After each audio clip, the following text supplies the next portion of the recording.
तो आज की कक्षा में आज हम पढ़ रहे हैं प्रिय विद्यार्थियों रघुकुश संवाद का 19वां श्लोक, जिसमें महाकवि कालिदास जी लिखते हैं कि तम भूपतिर भासुर हेम राशिम लब्धम कुबेराद भी यास्यमानाद दिदेश कोत्साय समस्तम एव पादम सुमेरोरिव वज्र भिन्नम।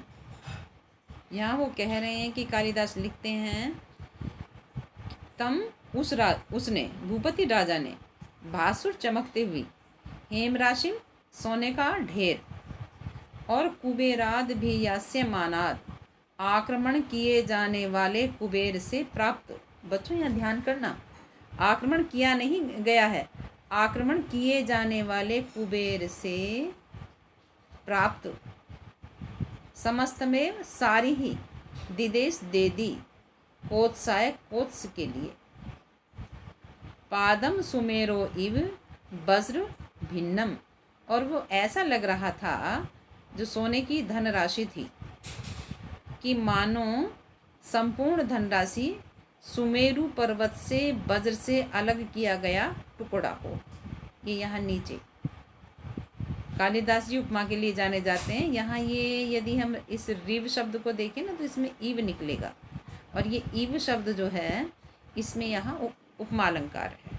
तो प्यारे बच्चों देखिए दोबारा से कि उस राजा ने सोने की चमकती हुई धनराशि जो आक्रमण किए जाने वाले कुबेर से प्राप्त की थी सारी ही कोत्स के लिए दे दी, और वो ऐसे चमक रही थी मानो वज्र से सुमेरु पर्वत से अलग किया गया सोने का टुकड़ा हो, यानी कि पहाड़ हो।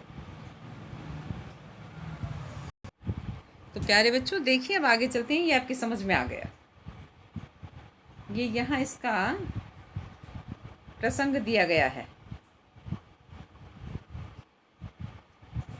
प्रस्तुत पद्यांश संस्कृत की पाठ्य पुस्तक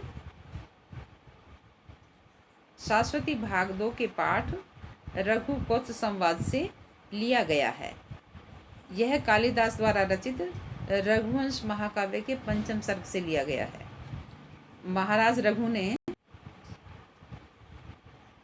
आक्रमण किए जाने वाले कुबेर से प्राप्त उस सोने के ढेर को, जो ऐसे चमक रहा था मानो वज्र से कटा हुआ सुमेरु पर्वत का टुकड़ा हो, संपूर्ण रूप से कोत्स के लिए दे दिया।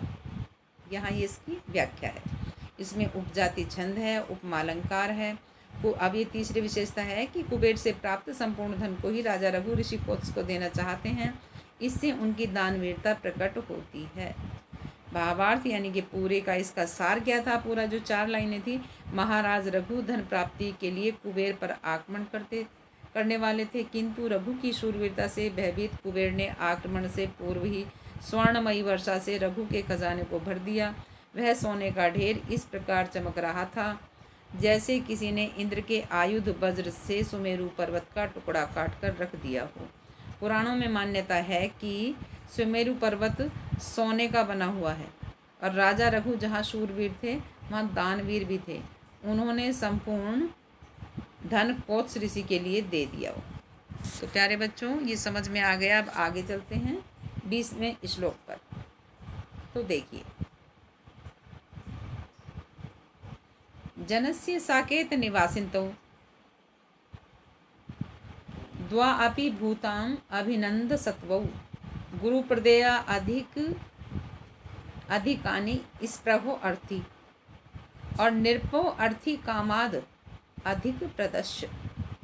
यहाँ वो बता रहे हैं कि कालिदास जी लिखते हैं कि जो अयोध्या निवासी थे, साकेत निवासी, तो साकेत निवासियों के लिए, साकेत यानी कि अयोध्यापुरी में रहने वाले सभी प्राणियों के लिए, तो वे दोनों कौन? राजा रघु और ऋषि कोत्स। भूताम अभिनंद सत्वौ, दोनों ही प्रशंसनीय हुए। क्यों?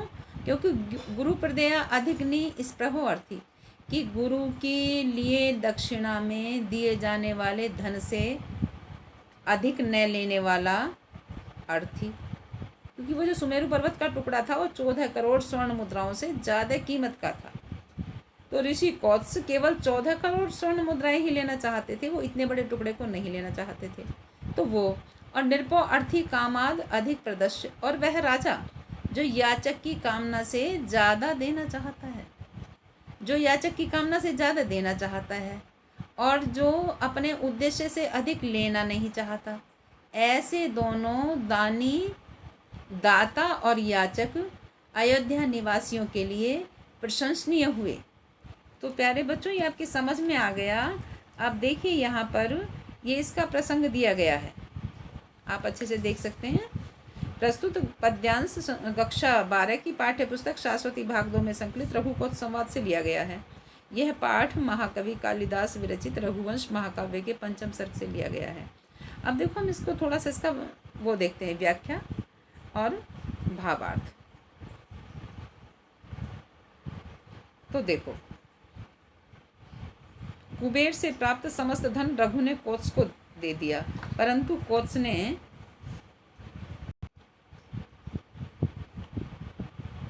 गुरु दक्षिणा में देने हेतु केवल 14 करोड़ स्वर्ण मुद्राएं ही ली।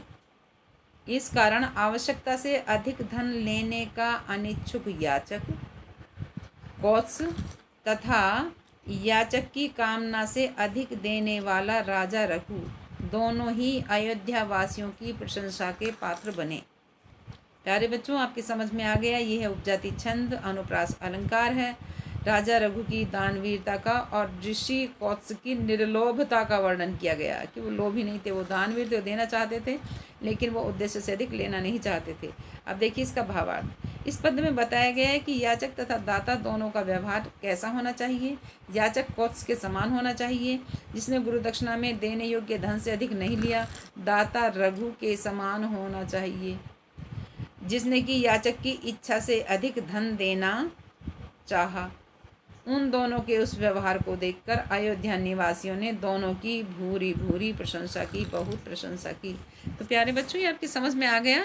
तो आप इसको हिंदी अनुवाद को लिख लेंगे और याद कर लेंगे।